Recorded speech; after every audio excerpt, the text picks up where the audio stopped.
সালামু আলাইকুম। যারা বিএনপির রাজনীতি করেন না, মানে এনটি বিএনপি যে রাজনৈতিক দলগুলো আছে, এর মাঝখানে জামাত ইসলাম, ভিপি নুরের গণ অধিকার পরিষদ, বৈষম্য বিরোধী ছাত্র আন্দোলন, আর আওয়ামী লীগ তো মাঠে নাই, চরমোনাই, হেফাজতে ইসলাম, ইসলামী আন্দোলন বাংলাদেশ, তাদের প্রত্যেকের বক্তব্যের একটা মোটা কথা হচ্ছে বিএনপির মাথা আউলাই গেছে ক্ষমতা গ্রহণের জন্য। কেন?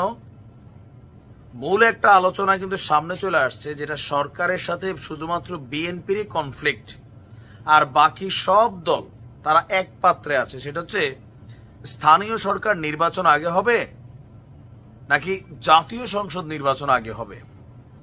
এ নিয়ে বিএনপি ছাড়া সবগুলো দল কিন্তু একটা পাল্লিতেই অবস্থান করছে। বাট বিএনপি যেহেতু একটা বড় দল, শক্তিশালী দল, সো তাদের পাল্লিটা বিপরীতে সবার পাল্লিটা আসলে কোন দিকে ভারী হবে সেটা এখন বোঝার বিষয়।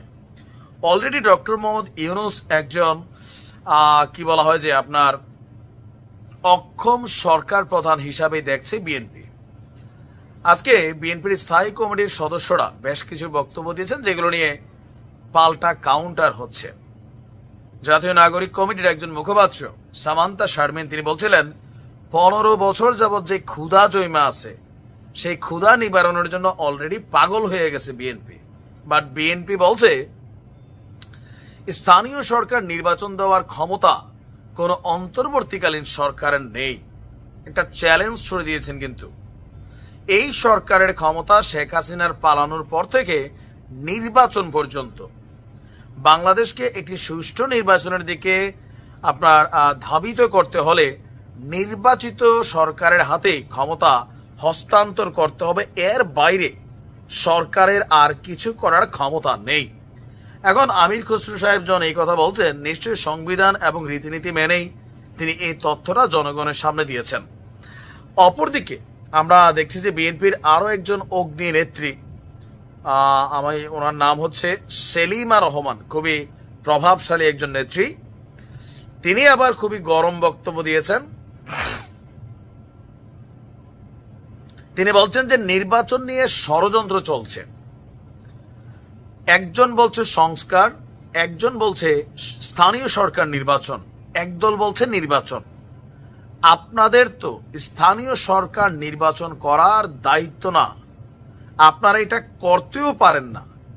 জাতীয় নির্বাচনের রোডম্যাপ ঘোষণা করতে হবে, সেই অনুযায়ী জাতীয় নির্বাচনের আগে অন্য কোনো নির্বাচন বিএনপি হতে দেবে না, স্পষ্ট। তাহলে কি সরকারকে ঠকে দেবে, নির্বাচনকে রুখে দেবে?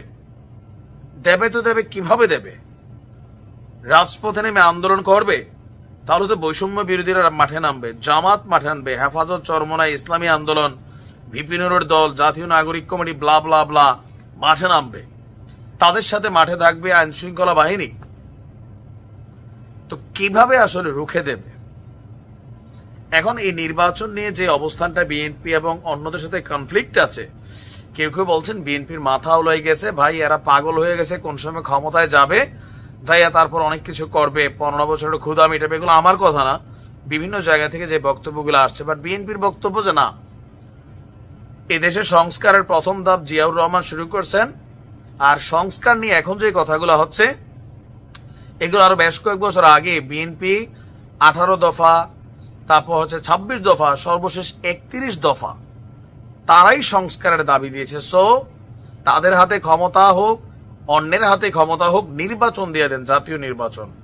যারাই পাশ করবে তারা এসা আপনারা যেখান পর্যন্ত সংস্কার করছেন এরপরে সংস্কার করবেন। আর আপনারা কি সংস্কার করতেছেন? মানুষের পেটে ভাত নাই, আইন শৃঙ্খলা পরিস্থিতির মানে হিসাব নিকাশ নাই, আসলে আপনারা করতেছেন কি?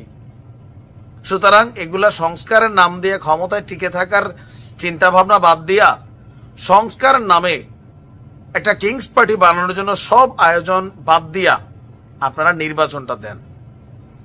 আসলে মানে সবকিছু একটা অদ্ভুত পরিস্থিতি তৈরি হচ্ছে, কি হয় জানি না। ভালো থাকবে।